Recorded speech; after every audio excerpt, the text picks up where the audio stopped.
ಆತ್ಮೀಯ ವೀಕ್ಷಕರೇ, ನಮ್ಮ ಪ್ರಥಮ್ ಸಂಸ್ಕಾರ್ ವಾಹಿನಿಯ ಪರವಾಗಿ ಸರ್ವರಿಗೂ ನವರಾತ್ರಿ ಹಬ್ಬದ ಹಾರ್ದಿಕ ಶುಭಾಶಯಗಳು.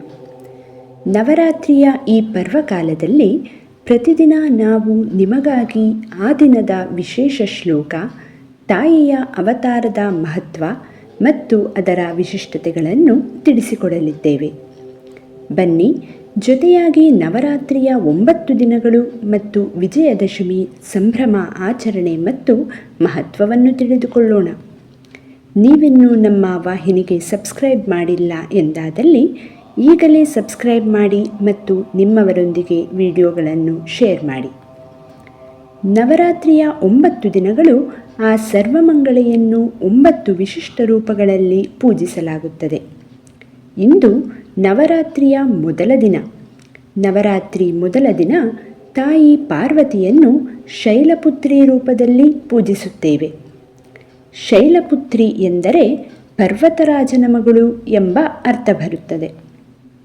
ಹಿಂದೆ ಶಿವನ ಪತ್ನಿ ಸತೀದೇವಿಯು ಅಗ್ನಿಪ್ರವೇಶ ಮಾಡಿದ ನಂತರ ಅವಳನ್ನು ಮಗಳಾಗಿ ಪಡೆಯಲು ಪರ್ವತರಾಜ ಹಿಮವಂತ ಮತ್ತು ಆತನ ಪತ್ನಿ ಮೇನಾದೇವಿಯನ್ನು ದೇವತೆಗಳು ಬೇಡಿಕೊಂಡರಂತೆ.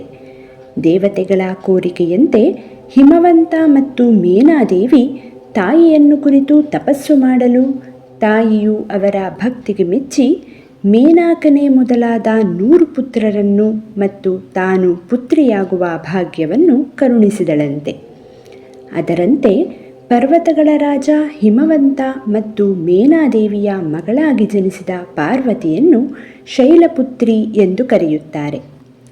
ಆ ತಾಯಿಯನ್ನು ವರ್ಣಿಸುವ ಶ್ಲೋಕ ಹೀಗಿದೆ: ವಂದೇ ವಾಂಛಿತಲಾಭಾಯ ಚಂದ್ರಾರ್ಧಾಕೃತಶೇಖರಾಂ ವೃಷಾರೂಢಾಂ ಶೂಲಧರಾಂ ಶೈಲಪುತ್ರೀಂ ಯಶಸ್ವಿನೀಂ.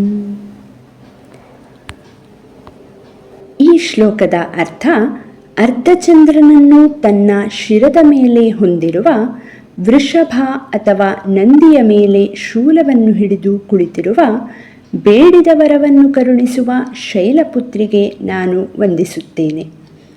ಹೀಗೆ ಮೇಲೆ ತಿಳಿಸಿದ ಶ್ಲೋಕವು ತಾಯಿಯ ರೂಪ ಮತ್ತು ಗುಣಗಳನ್ನು ವರ್ಣಿಸುತ್ತದೆ. ನವರಾತ್ರಿಯ ಮೊದಲ ದಿನದಂದು ತಾಯಿಯನ್ನು ಶೈಲಪುತ್ರಿಯ ರೂಪದಲ್ಲಿ ಪೂಜಿಸುವ ಮೂಲಕ ಭಕ್ತರು ಅವಳ ಕೃಪಾಕಟಾಕ್ಷಕ್ಕೆ ಪಾತ್ರರಾಗುವ ಪ್ರಯತ್ನ ಮಾಡುತ್ತಾರೆ. ತಾಯಿ ಶೈಲಪುತ್ರಿಯನ್ನು ಪೂಜಿಸುವುದರಿಂದ ಚಂದ್ರಗ್ರಹದ ಅನುಗ್ರಹವೂ ದೊರೆಯುತ್ತದೆ ಎಂದು ನಂಬಲಾಗಿದೆ. ತಾಯಿ ಶೈಲಪುತ್ರಿಯ ಪೂಜೆ ಮತ್ತು ಅನುಗ್ರಹ ನಮ್ಮಲ್ಲಿನ ಮೂಲಾಧಾರ ಚಕ್ರವನ್ನು ಜಾಗೃತಗೊಳಿಸುತ್ತದೆ ಎಂದು ಜ್ಞಾನಿಗಳು ಹೇಳುತ್ತಾರೆ. ಮೂಲಾಧಾರ ಚಕ್ರವು ಜಾಗೃತಗೊಳ್ಳುವುದರಿಂದ ನಮ್ಮಲ್ಲಿ ಆತ್ಮಜ್ಞಾನದ ಅರಿವು ಮೂಡುತ್ತದೆ ಮತ್ತು ಧ್ಯಾನಯೋಗದ ಆಚರಣೆಯಲ್ಲಿ ಏಕಾಗ್ರತೆ ಹೆಚ್ಚಾಗುತ್ತದೆ. ತಾಯಿ ಶೈಲಪುತ್ರಿಯು ತನ್ನ ಭಕ್ತರ ಮನಸ್ಸಿನ ಚಂಚಲತೆಯನ್ನು ನಿವಾರಿಸುತ್ತಾಳೆ ಮತ್ತು ಅವರಿಗೆ ನೆಮ್ಮದಿ ಮತ್ತು ಸಂತೃಪ್ತಿಯನ್ನು ಕರುಣಿಸುತ್ತಾಳೆ. ಹಾಗಿದ್ದರೆ ನವರಾತ್ರಿಯ ಈ ಮೊದಲ ದಿನದಂದು ತಾಯಿ ಶೈಲಪುತ್ರಿಯನ್ನು ಆರಾಧಿಸುವ ಮೂಲಕ ದೇವಿಯು ಎಲ್ಲರ ಬದುಕಿನಲ್ಲಿ ನೆಮ್ಮದಿ ಮತ್ತು ಸಂತೃಪ್ತಿಯನ್ನು ಕರುಣಿಸಲಿ ಎಂದು ಪ್ರಾರ್ಥಿಸೋಣ.